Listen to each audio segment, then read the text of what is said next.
मगर आज भी जा रहे हैं, मुझे इजाजत दिल से दे रहा हूँ, चले जाइए, आगे लंबा सफर करना है। आप जरा जोर से बोलो सुभान अल्लाह।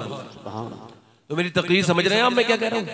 लोग ये शिकायत कर रहे हैं कि उनके बच्चे, बल्कि अब ये है कि 90% चाहे वो मुसलमान हो चाहे वो दूसरे लोग हो, उन सब के बच्चे अपने माँ बाप का कहना पहले तालीम कम थी मगर अदब था, आज तालीम ज्यादा है मगर अदब।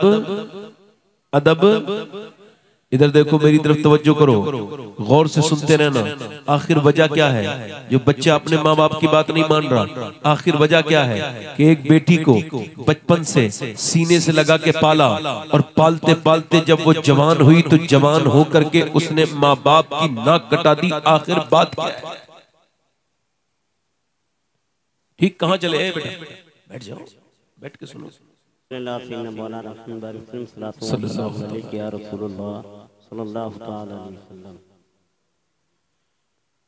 मर्दों से ज्यादा मैंने औरतों को मजबूत देखा। मर्द तो उठते हुए देखे मैंने, औरतें ज्यादा उठती हुई नहीं देखी। हमेशा हर जगह अल्लाह ने औरतों को बड़ा सब्र दिया होता है, बड़ी साबिरा होती हैं। कुछ फायदे की बातें सुन के जाएंगे इंशाअल्लाह जब आइए। मैं अर्ज कर रहा था कि क्या बात है जो बच्चे आज अपने माँ बाप का कहना, इस पे कभी गौर किया आपने? कभी सोचा आपने? सिर्फ कमाने की धुन में लगे रहे, कभी सोचा नहीं कि बच्चों की तरबियत भी कुछ होती, बच्चों की तरबियत भी कुछ होती है, बच्चों को समझाना भी कुछ होता है, अदब सिखाना भी कुछ होता है, बच्चों को कुछ सिखाया भी जाता है, कैसे उठना है, कैसे बैठना है, कैसे खाना है, कैसे पीना है। मगर अब बच्चे बिल्कुल जो है ना अपने माँ बाप से दूर हैं। लोग अपने बच्चों की वजह से बड़े परेशान हैं, इधर उधर ताबीज लेते फिर रहे हैं। कभी इस मियाँ के पास ताबीज, कभी उस मियाँ के पास ताबीज, कभी मेरी बेटी नहीं मान रही, कभी मेरा बेटा नहीं मान रहा। मगर मेरी कहने का मतलब यह है कि माँ बाप को यह सोचना चाहिए। दुरूद शरीफ पढ़िए। एक बार और कोशिश करूंगा इंशाअल्लाह तकरीर करने की। जिन साहब को बात करनी है मैं खामोश हो जाता हूं, थोड़ी देर बात कर ले, है ना। आला हज़रत फाज़िल बरेलवी रज़ी अल्लाह तआला अन्हु के जब महफिल होती थी मिलाद की, तो आप फरमाते थे कि भाई जो बीच में तुम बोल रहे हो, लोग बोलते थे तो कहते थे तेरी बात हुजूर की बात से ज्यादा जरूरी है। अब जिसे भी बात करनी है बात भी कर लो, स्टेज पे बात करने वाला कोई हो, इधर उधर जाने वाला कोई हो, तो सब आफतें मेरे ऊपर ही आनी है। और कोई साहब जाने वाले हो तो चले जाए भाई। ये महफिल में लोग बैठे हैं, सुनना चाह रहे हैं सब। तो मैं अर्ज कर रहा था कि माँ बाप की भी कोई जिम्मेदारी जो थी वो माँ बाप भूल गए।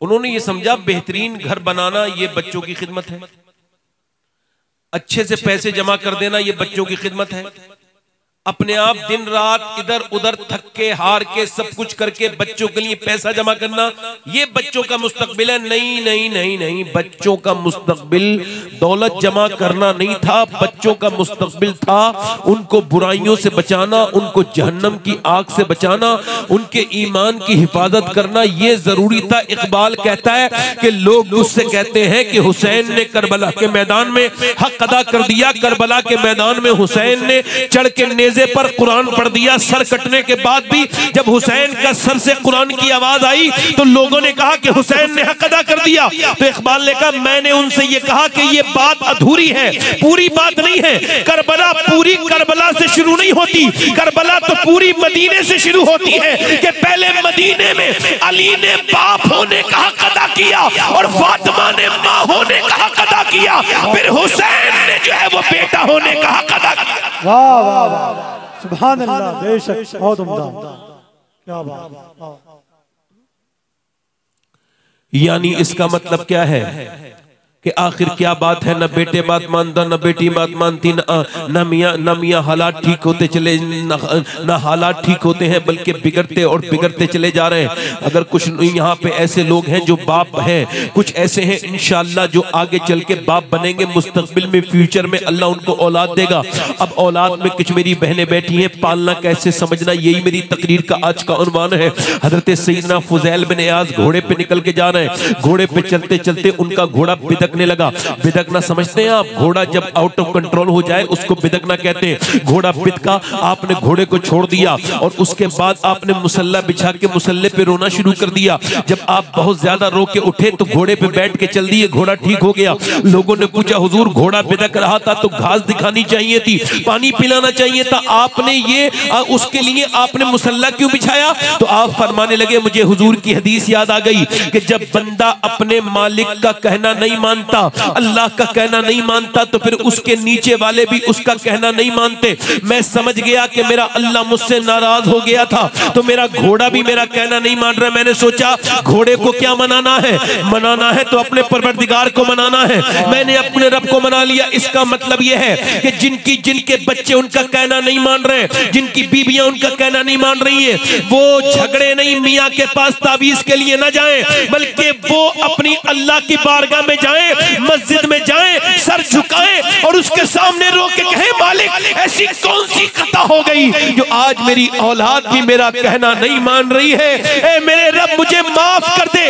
यकीन जाने अगर अल्लाह राजी हो जाएगा तो फिर सब राजी, सुभान अल्लाह, सब राजी, अल्लाह राजी तो सब राजी। अच्छा एक औरत चाहे तो घर का माहौल बदल दे, चाहे क्या बदल ही देती है। एक औरत एक मर्द को बदल ही देती है, शादी के बाद बदल ही देती है।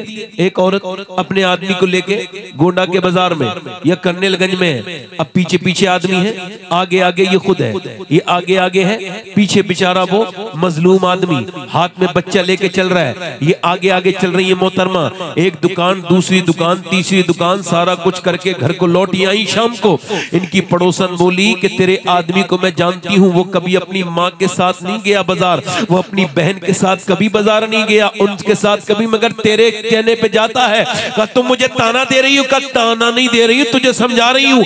अगर तू इसको बाजार में ले जा सकती है तो तू चाहे तो इसे मस्जिद भी भेज सकती है, नमाजी भी बना। वाह वाह वाह,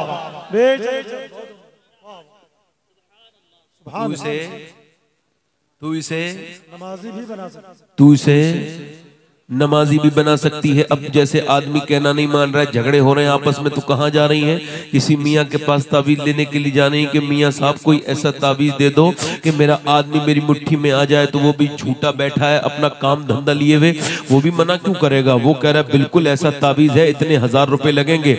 अब वो इतने 1000 रुपए में उसने उसी के पैसे से इतने 1000 निकाल के चुरा उड़ा के उसको दिए और कहा कि मुट्ठी में आ जाए मेरा आदमी। बेवकूफ औरत, तेरा दिमाग खराब है। वो कर रहा है ना वो ताबीज, उसको तो खुद पता है होना तो कुछ है नहीं, क्योंकि मेरी वाली तो खुद मेरी मुट्ठी में नहीं, तो इसका वाला कैसे इसकी मुट्ठी में आ जाएगा? मगर उसने फिर भी दे दिया दिल के खुश रखने को। गालिब ये ख्याल अच्छा है, दोनों ने एक दूसरे को दे दिया। और मेरे नबी करीम इरशाद फरमाते हैं बेहतरीन औरत कौन है? ध्यान से सुनना मेरी बात को। बेहतरीन औरत कौन है? बेहतरीन औरत कौन है? खैरुन निसा कौन है? मेरे नबी ने फरमाया बेहतरीन औरत वो है कि जब शाम को उसका आदमी थक के घर आए और उस पे नजर पड़े तो वो मुस्कुरा के अपने आदमी का इस्तकबाल ऐसे करे कि उसको देख के वो खुश हो जाए। तो जिसको देख के उसका आदमी खुश हो जाए वो बेहतरीन औरत। सुभान अल्लाह। कभी आदमी नाराज हो जाए तो मियाँ के पास जाने की जरूरत नहीं, मुसल्ला बिछाने की। क्या करने की जरूरत बोलो? मुसल्ला बिछा। ये आज शब बारात की रात है, इस रात में आज जा करके जरूर सब लोग मुसल्ला बिछाएंगे। सोने से पहले जरूर ये बात करेंगे जो मैं आज बात कर रहा हूँ। ये आपका नसीब है, आज की रात में अल्लाह की रहमतें होती हैं, बरकतें होती हैं, राहतें होती हैं। फिर मैं कहता हूँ कि